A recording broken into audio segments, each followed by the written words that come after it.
మనం చూస్తున్నామండి యోగ ఉగ్ర నరసింహస్వామి అంటారు.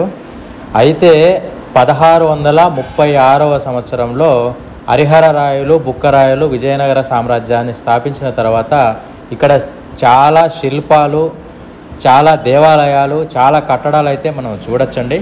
ఇప్పుడు మనం చూస్తున్నది ఉగ్ర నరసింహస్వామి, యోగ నరసింహస్వామి అని పిలుస్తారు.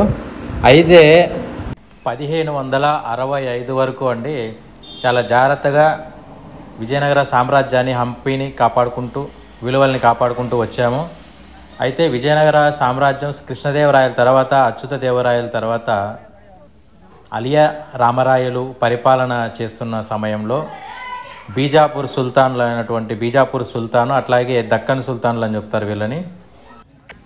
దక్కన్ సుల్తాన్లు 4 ఉన్నారండి.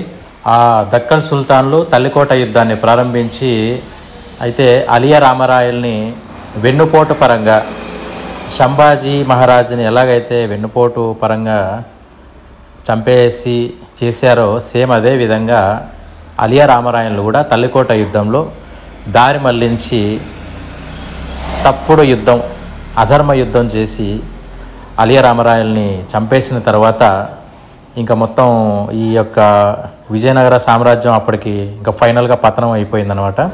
విజయనగర సామ్రాజ్యాన్ని ఆ సుల్తాన్ చేతుల్లోకి తీసుకున్న తర్వాత ఈ యొక్క ధ్వంసం చేయడం అనేది ప్రారంభమైంది.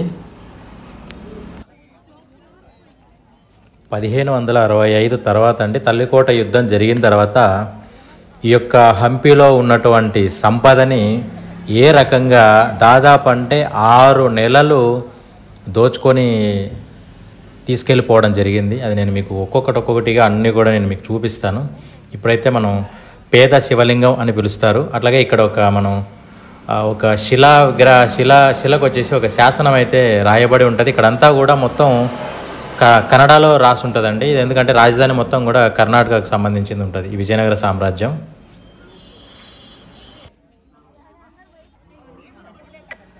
ఇప్పుడు మనం చూస్తున్నామండి బడవి లింగం అని పిలుస్తారు. చాలా పెద్ద శివలింగం అండి. దాదాపు అంటే 12 అడుగుల ఎత్తున్నటువంటి చాలా పెద్ద శివలింగం అండి.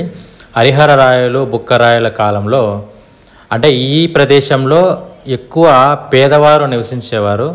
అప్పుడు ఉన్నటువంటి కాలంలో హరిహర రాయలు బుక్కరాయలు అలా ఈ ప్రదేశం మీదుగా వచ్చినప్పుడు అక్కడ ఒక మట్టి శివలింగానికి పూజలు చేసుకోవడం వాళ్ళు గమనించారు.